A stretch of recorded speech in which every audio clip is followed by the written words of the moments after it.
I've been struggling this evening to find the right words to convey my thoughts because this speech really represents a climax of a personal journey of my life to date in all of its dimensions.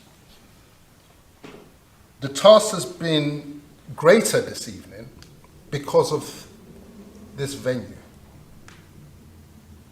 Whitehall Place, the National Liberal Club, Whitehall Place. If you haven't done so already, I encourage you after this event to go downstairs and just wander around. This is where history, much of British history, was made. This was the home of the National Liberal Club, the headquarters of the Liberal Party. And it has special significance for me because of a particular gentleman by the name Joseph Chamberlain. Now, for those of you who don't know him, although there are approximately 125 years that divide us, he is somebody that I feel a very intimate connection with.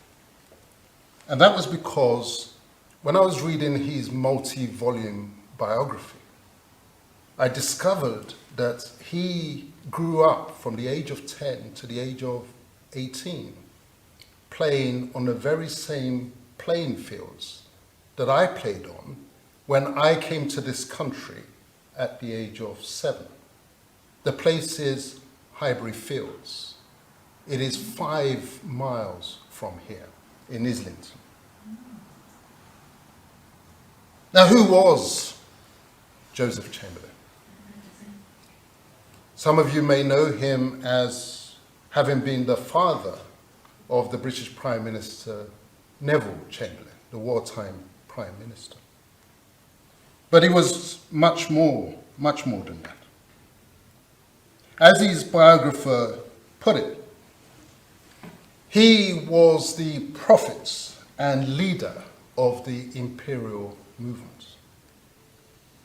Such was his influence in British politics at the time that when the toast, the loyal toast was proposed, it was proposed in terms of to Chamberlain and the King, in that order. Now think about that. To Chamberlain and the King. And it was right here, in the then home of the Liberal Party, when that party was the heavyweight counterpart to the Conservative Party, that he reigned.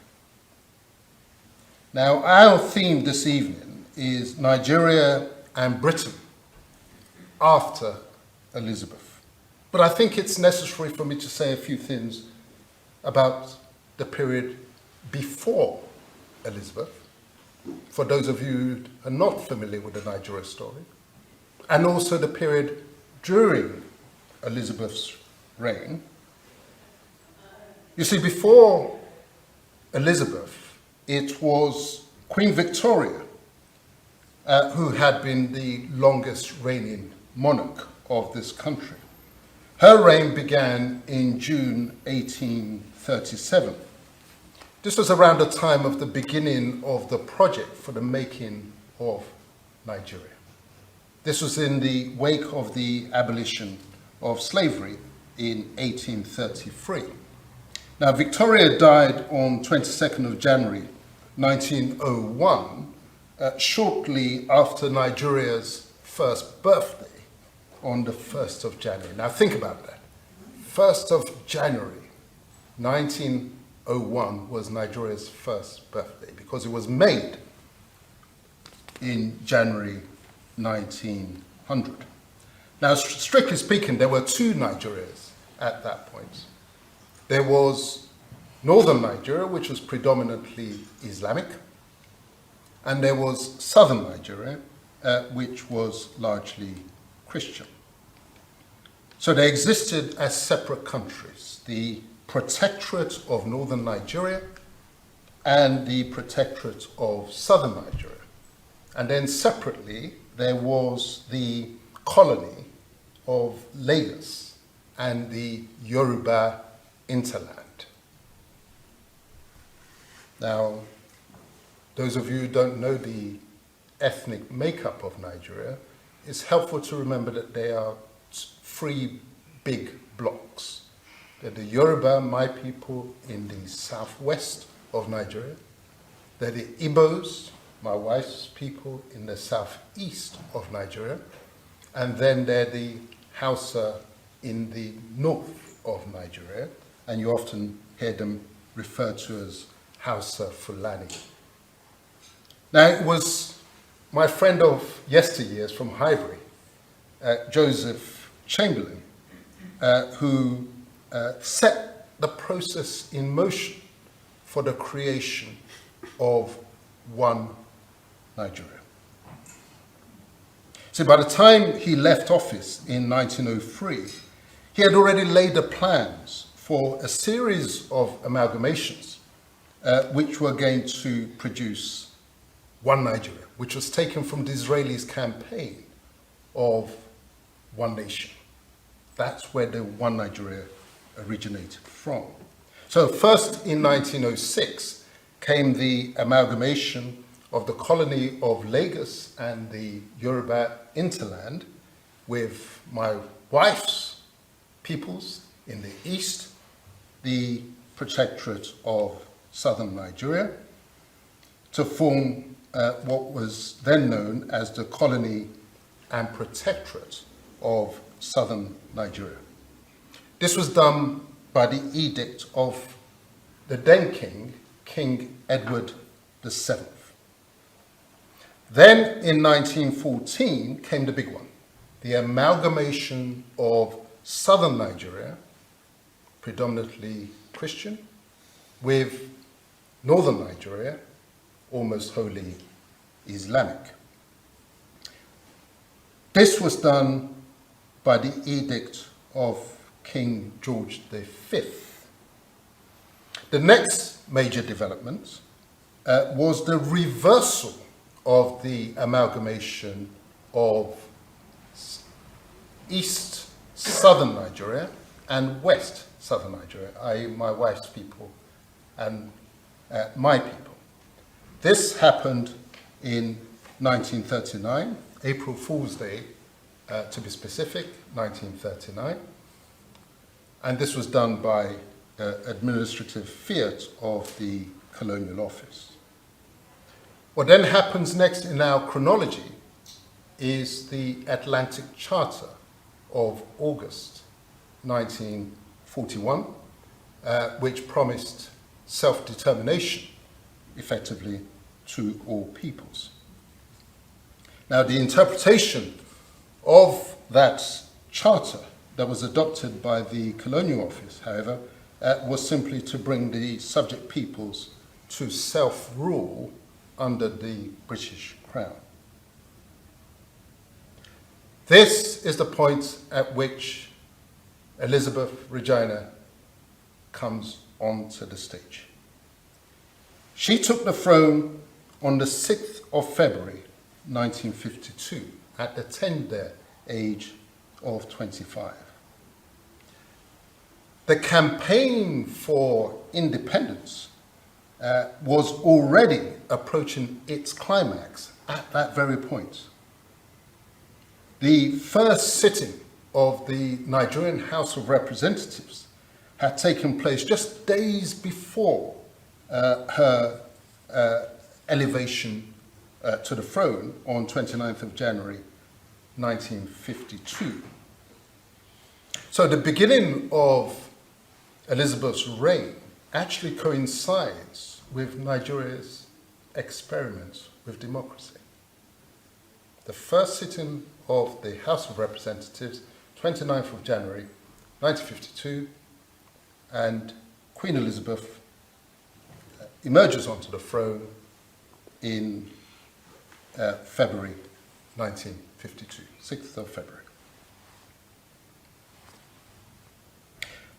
It is that detail that underscores the importance of this audit that we are now taking of the Nigeria journey to date, now that Queen Elizabeth has left the stage. And especially, I say, with the new personalities that we now have in Buckingham Palace and also in 10 Downing Street. Timely audit. Now, what was Nigeria like during Elizabeth's reign? I've talked about the building and the construction of Nigeria before her reign. What about Nigeria during Elizabeth's reign? Now, she met Nigeria, as I say, in the early stages of the political crisis, which prevailed right throughout her reign. The Coronation Commission, having announced in June 1952 that her coronation will be taking place on 2nd of June 1953. You can imagine the shock and horror on the faces of those in the colonial office when on the 31st of March 1953, the upstart radicals in southern Nigeria tabled a motion for the independence of Nigeria, with effect from 1956, the end of the then current parliamentary term. We're leaving. It was, of course, never going to happen, especially since India had just been lost just 6 years before in 1947. What the nationalists got instead of independence was the hastily convened Constitutional Conference in London in 1954 and a visit from the Queen herself in 1956, the very year in which they had wished for independence. But the campaign for independence, although it could be slowed, it could not be stopped. And on 1st of October 1960, independence was granted to Nigeria by an act of the British Parliament. Although Parliament had thus left the stage, Elizabeth remained as head of state. This continued until 1st of October 1963, when Nigeria declared itself a republic. Even then, she remained connected with the country as head of the British Commonwealth.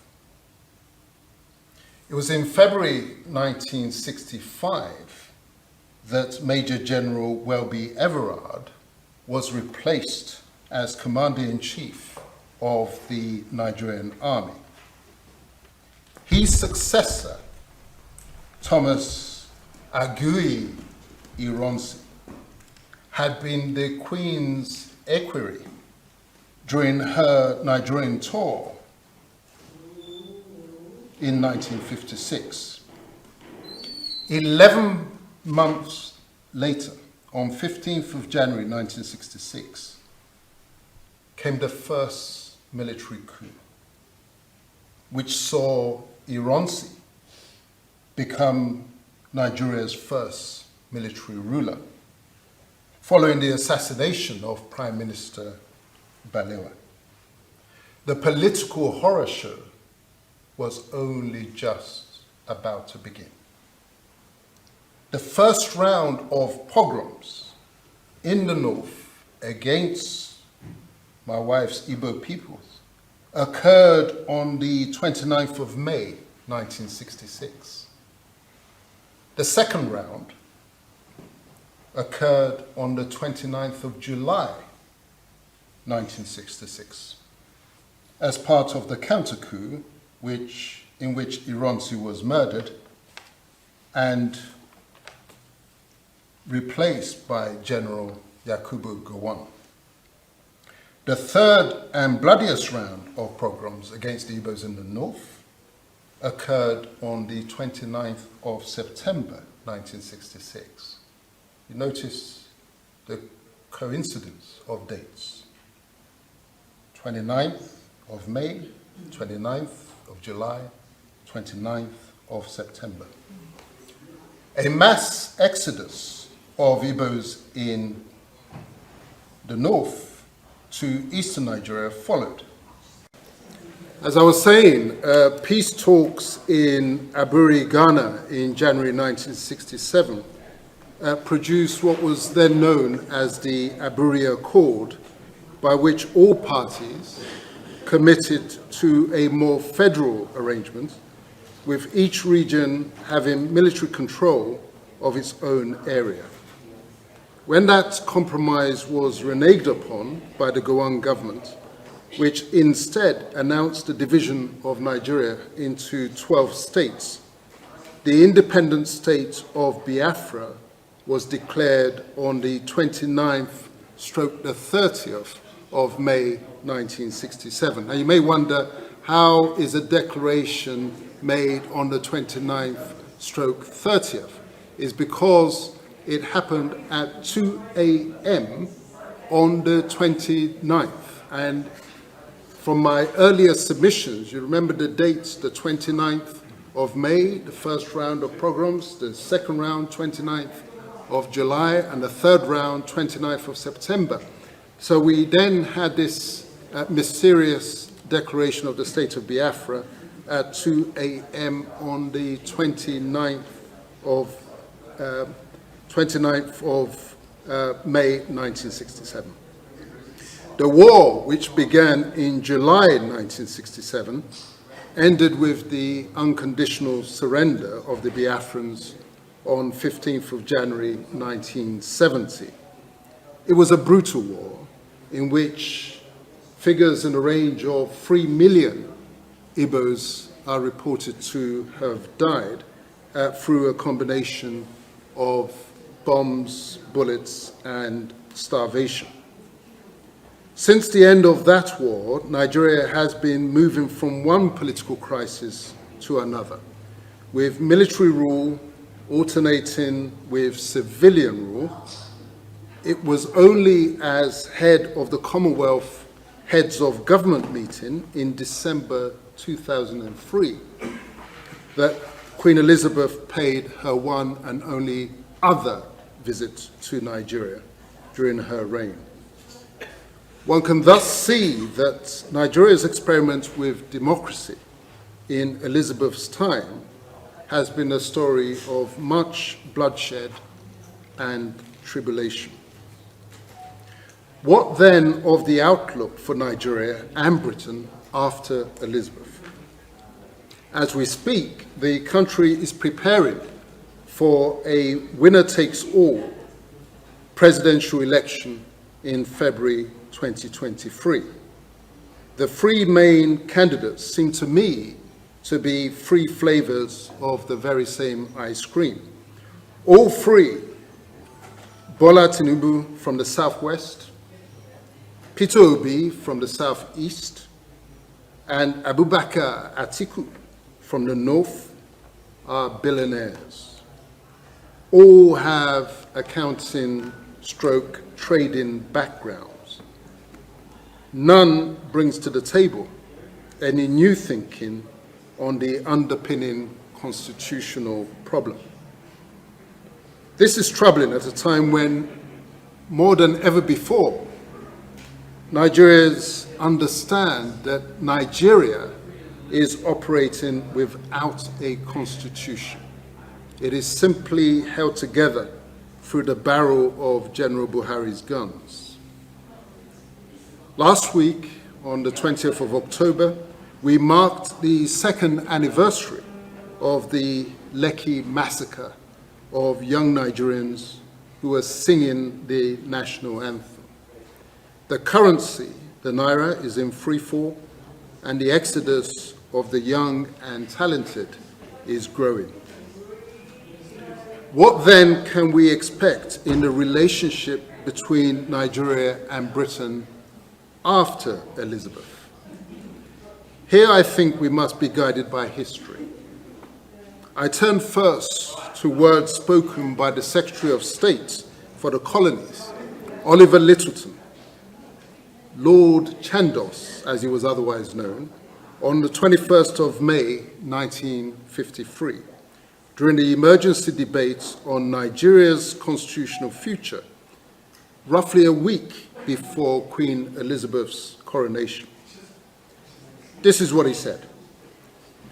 Recent events have shown that it is not possible for the three regions of Nigeria to work together effectively in a federation so closely knit as that provided by the present constitution. Her Majesty's government in the United Kingdom, while greatly regretting this, considered that the constitution will have to be redrawn to provide for greater regional autonomy and for the removal of powers of intervention by the centre in matters which can, without detriment to other regions, be placed entirely within regional competence. It is, at the same time, necessary to ensure that the common economic and defence requirements of all regions are secured. I next turn to the words of Sir Peter Smithers, who was the Parliamentary Private Secretary to the Minister of State and the Secretary of State in the Colonial Office from 1952 to 59, in the run-up to Nigeria's independence. He was also the Secretary General to the Council of Europe from 1964 to 1969. Writing in the Times on July the 15th, 1998, he said this: "Sir, during the negotiations for the independence of Nigeria, the view of the Secretary of State at that time, with which I agreed, was that in Nigeria we should attempt to put together a large and powerful state with ample material resources which will play a leading part in the affairs of the continent and the world. This was attractive, but it involved forcing several different ethnic and cultural groups into a single political structure. The negotiations were complex and very difficult. The chief problem, as I remember, relating significantly to the control of the police and the military. In the retrospect of 40 years, it is clear that this was a grave mistake, which has cost many lives and will probably continue to do so. It would have been better to establish several smaller states in a free trade area. In exculpation, it must be said that we did not then have the examples of the collapse of Yugoslavia,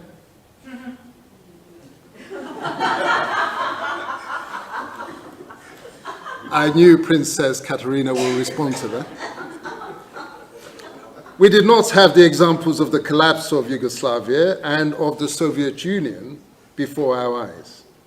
It should now be clear for all but the willfully blind to see that it is extremely dangerous to force diverse racial and social entities into a single rigid structure, such as that which is being built upon the foundation of the Maastricht Treaty. Recent history suggests that it would be best to complete the development of the common market and to call a halt to political integration in Europe. Well, we all know about Brexit, don't we? It must follow in the retrospect of a further 24 years since Peter Smithers wrote that piece to the Times, that it remains extremely dangerous to keep diverse racial and social entities in a single rigid structure, such as we see in Nigeria.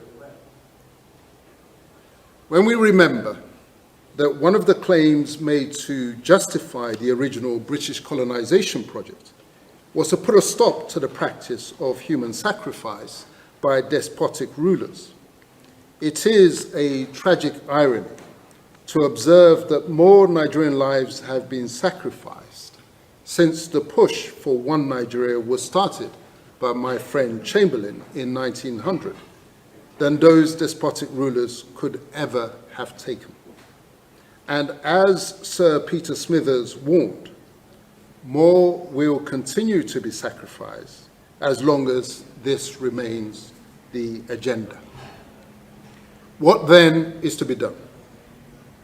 Since I don't believe that the relationship between Nigeria and Britain after Elizabeth is going to be left to the willfully blind, not least with a Prime Minister who has every reason to understand imperial history, what should we expect?